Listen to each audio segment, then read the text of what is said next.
اللہم صلی وسلم علی نبینا محمد۔ سامعین اکرام، اگر آپ چاہتے ہیں کہ آپ گھر بیٹھے قرآن مجید کو صحیح تجوید اور تلفظ کے ساتھ پڑھنا سیکھ سکیں تو ہمارے چینل کو سبسکرائب کریں اور بیل آئیکن کو دبائیں تاکہ آپ کو ہر نیو آنے والی ویڈیو سب سے پہلے مل سکے۔ سامعین اکرام، آج ہم حروف لین کے بارے میں پڑھیں گے کہ حروف لین کتنے ہیں اور ان کو پڑھنے کا صحیح طریقہ کیا ہے۔ اگر آپ چاہتے ہیں کہ آپ قرآن مجید کو اچھے انداز سے سیکھ کر اس کی تلاوت کر سکیں تو پھر یہ ویڈیو آپ کے لیے ہے، اور آپ نے ویڈیو کو اینڈ تک لازمی واچ کرنا ہے تاکہ آپ کو اس سبق کی صحیح طرح سے سمجھ آ سکے۔ چلے آئیں اپنے سبق کو شروع کرتے ہیں۔ اعوذ باللہ من الشیطان الرجیم، بسم اللہ الرحمن الرحیم۔ سب سے پہلے لین کا معنی سمجھیں۔ لین نرمی سے ادا کرنا۔ ایسے حروف جن کو نرمی کے ساتھ ادا کیا جاتا ہے ان کو حروف لین کہا جاتا ہے۔ حروف لین کی تعریف۔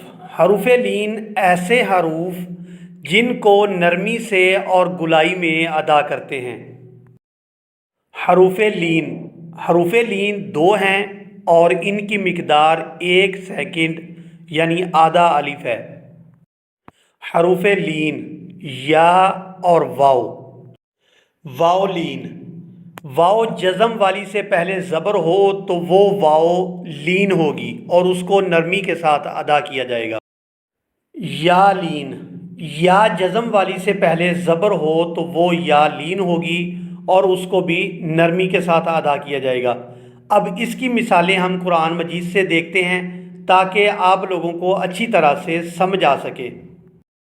سکرین کے اوپر آپ لوگ آیت دیکھ رہے ہیں، فَوَيْلٌ لِّلَّذِينَ فَوَيْ، یہاں یا ساکن ہے اور اس سے پہلے ہے زبر، تو یہ یا لین ہے اور اس کو بالکل نرمی کے ساتھ ادا کریں گے۔ فَوَيْ فَوَيْ، اس کو زیادہ کھینچنا نہیں ہے اور اس کو جو ہے ہم نے بالکل نرمی کے ساتھ ادا کرنا ہے۔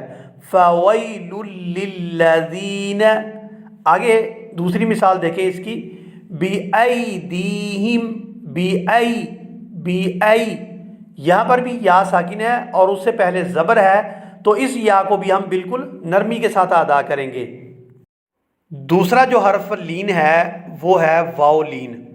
واو جزم والی سے پہلے زبر ہو۔ اب اس کی مثال بھی قرآن مجید سے دیکھتے ہیں اور اس کو سمجھنے کی کوشش کرتے ہیں۔ سکرین پر آپ لوگ آیت دیکھ رہے ہیں، ذائقۃ الموت، موت، یہاں پر بھی واو ساکن ہے اور اس سے پہلے زبر ہے تو یہ واو لین ہے اور اس کو ہم بالکل نرمی کے ساتھ ادا کریں گے، ذائقۃ الموت۔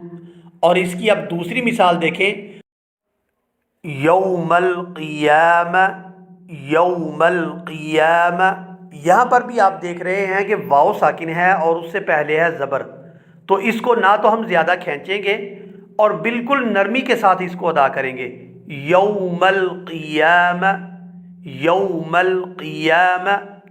اور مجھے امید ہے کہ آج کا سبق آپ لوگوں نے اچھی طرح سے سیکھ اور سمجھ لیا ہوگا۔ خود بھی قرآن مجید کو اچھی طرح سے سیکھ اور سمجھ کر اس کی تلاوت کرنے کی کوشش کریں اور اس ویڈیو کو آگے بھی فارورڈ کریں تاکہ دوسرے لوگ بھی اس سے فائدہ اٹھا سکیں۔ ہم بیکار ویڈیو کو آگے لوگوں تک شیئر کرتے رہتے ہیں، لیکن یہ قرآن مجید ایک ایسی کتاب ہے کہ جو اللہ تعالیٰ سے ہماری سفارش کرے گی، اس لیے دین کو آگے لوگوں تک پہنچانے کی کوشش کریں۔ ملیں گے ایک نئی ویڈیو میں، تب تک کے لیے اللہ حافظ۔